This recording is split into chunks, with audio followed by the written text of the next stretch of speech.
Today we are in my studio where I do my work as a photographer. I still have a photography business. I've been shooting for over 30 years.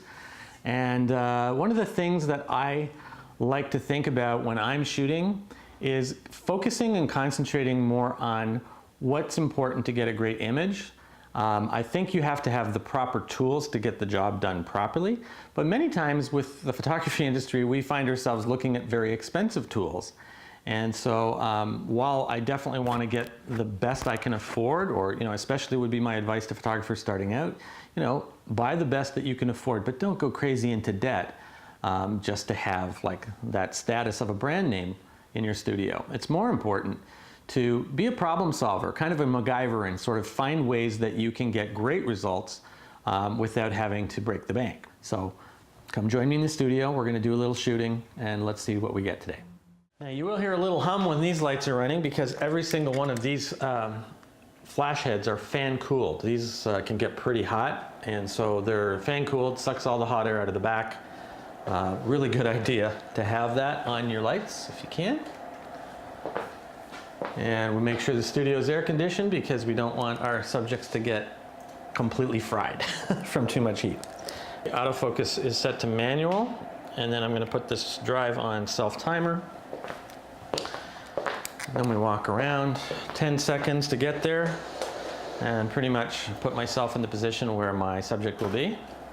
And that gives me a chance to come and check my settings and see if it's close to what I want. So our subject today is Lindsay. She is here to get a new headshot that she'll be able to use, and she's a pleasure to work with, so I'm excited to be having her in the studio today. One of the things that's really important when photographing headshots is getting great posture. And so a lot of times photographers will have subjects sit, and one of the things I find that happens when you do that is people slouch and they tend to kind of just get very relaxed. I want to have like really good posture. I want to have a straight spine. I want to have the neck nice and straight. I want the head nice and tall. And then we can start to get that really great look in terms of jawline versus shoulders and so forth. The other thing with headshots I think is important is never assume that your subject really knows what they should be doing. So I think it's very important as a photographer that you're directing your subjects and helping them get in the right positions. And realizing that most people, when they get in front of a camera, are kind of intimidated and feel a little self-conscious. There's so many different ways that you can do the same job, and the more you learn those different ways, the greater a repertoire you have as a photographer. And those are the kinds of skills that bring value to your customers. So make sure that when you think about shooting headshots, don't limit yourself to just one thing.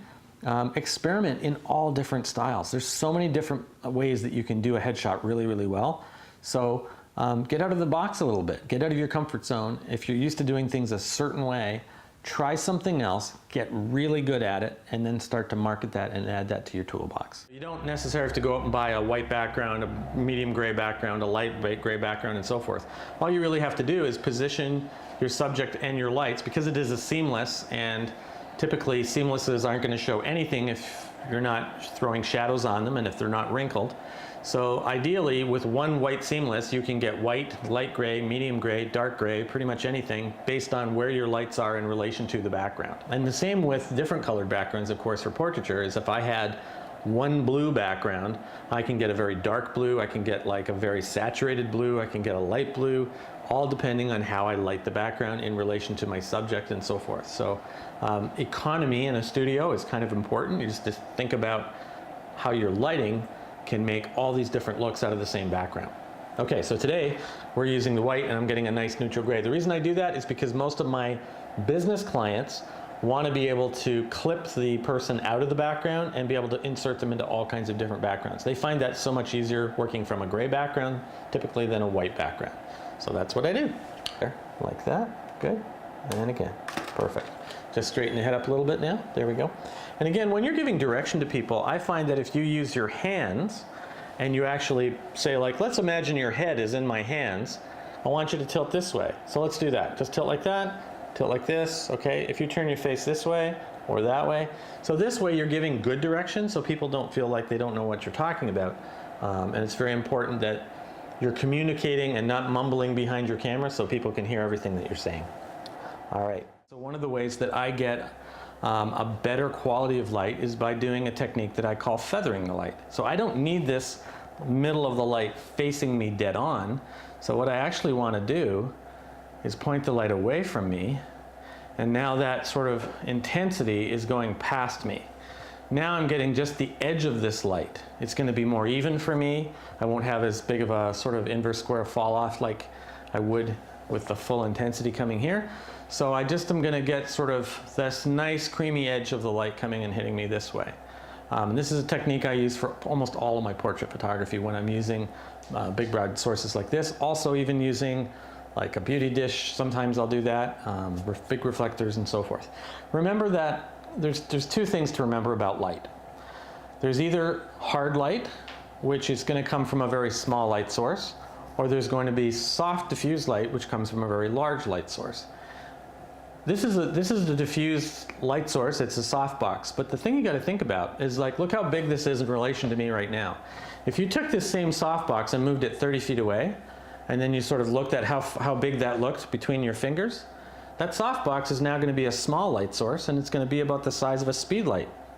So now, even though this is a soft diffused light, if you put it 30 feet away from me, it's now actually going to become a contrasty hard source of light. So I think it's important that you make sure that you are using the right style of headshot for the client that you're photographing. Not every client is going to want that same style of headshot. Over a bit this way, right there. Now I've got that nice kiss of light right there. Beautiful. That's the way. Gorgeous. Number one focus for me when a client comes into the studio is the client. And I don't want to be bogged down thinking too much about technical or, gear or this or that. So one of the things I want to make sure I do is regularly practice my craft. So even when I have a period of time where I don't have clients coming in, I might just pull a friend in and play in the studio because I want to stay sharp. I want to stay practiced.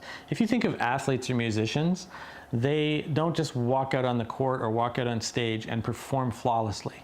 They are practicing constantly. Even the greats. You talk about people like Michael Jordan. He didn't sit back and say, well, I got it all figured out, so I'll just show up on the game days. He was at the practices like every other player, and he was probably there earlier than the other players. And that's what we want to be doing as photographers, is practicing our craft regularly, all the time, and honing our skills as much as we can possibly. And for me, it's all about the light so that we don't have to think about it when we have a client in front of us. I really want to focus on my client and relaxing them and making the experience enjoyable for them, giving them good direction, coaching them into the angles and poses that I want to get the best looks from. So I don't want to be thinking at that point about the technique or the gear. That should be inherently sort of worked in by this point. So never experiment on clients. Typically, I would rather experiment on my own time so that when a client gets in front of my lens, I'm comfortable, I'm confident, and they feel like they're the most important person in the room. So I got to get that gallery out for Lindsay now, and of course I will be using Sprout Studio for that, as I use Sprout for all of my studio management here in St. Catharines, Ontario, Canada. And that way I can get it to her fast, easy for her to make her favorites, send her selections into me.